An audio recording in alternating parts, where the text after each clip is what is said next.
Hi, I'm Robin Jackson with your Monday Morning Mindstep, where every week I show you how to take one step that will help you turn your school into a success story with the people and resources you already have. Now, this week I want to talk about goal setting, because the way we typically do goal setting is this. We have a goal, and we kind of look at data, examine data, set a goal, and then the next thing we do is we develop a plan. And what I often see at schools is they have great goals, they have great plans, but sometimes those plans, even if they accomplish those plans, they still don't achieve the goal. And they wonder why.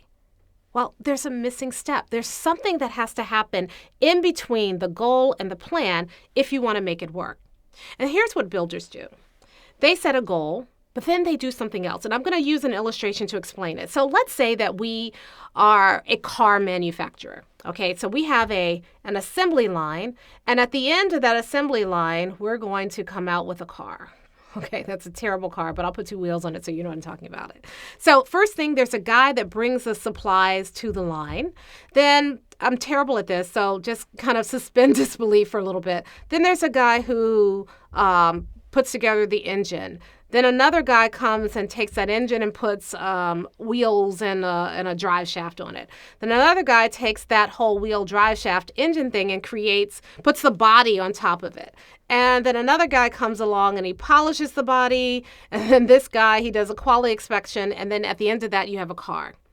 Now, let's say you set a goal. We want to have 300 cars at the end of the line. Well, if you did it like a typical leader, what you would do is you would go up and down the line and you talk to everybody, bring them together. We're going to get 300 cars per hour coming off of this line. And you have a pep rally and everybody gets the Goal 300 t-shirts and you put the sign up on the line. And then every day you go and you meet with this guy and this guy and this guy and you give them feedback and encouragement and support and you hold them accountable. And you still don't get to the 300. Now, the problem wasn't your goal. The problem wasn't your plan. The problem is what happens in the middle. So I want 300 cars per hour, but this guy here, he can at his max produce 250 cars per hour. And this guy here, at his max, he's only can do 150 an hour. And this guy, he's really good. He really could do 375 an hour. This guy, 300. This guy, 350. And this one, 275. Now, based on that, what do you think is the maximum number of cars you can produce per hour on this line?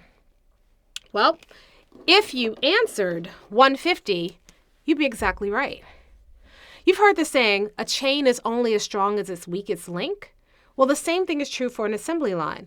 You could have a goal of 300 all you want. But if you have anybody on the line who can only produce 150 at their max, that's their maximum capacity, that's the capacity of your line. I don't care if he can produce 250, you're going to have a bottleneck right here. And this is what builders understand. If you have a goal, before you can get to the plan, you have to figure out where is your bottleneck. And this is the step we mostly miss. So this is no longer a car assembly line. This is increase in reading scores.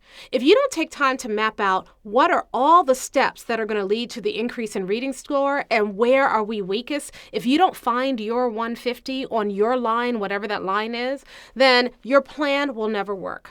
So what builders do is they set a goal, but then right around here, they find the constraint. They find their 150, and then they develop a plan to move that 150.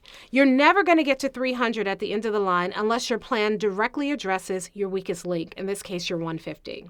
I hope that makes sense to you. So this week, your mind step is very simple. Instead of creating a goal and a plan, what you're going to do is find out what is your constraint. Find your 150 and then create a plan to remove that 150, that constraint, so that you can reach your goals and you can actually make a difference in the lives of students. Now, if you want our help in finding your constraint, that's what we do at Builders Lab. In fact, we spend the second half of the first day of Builders Lab just helping you find your constraint. It's kind of like micro-slicing for your entire school.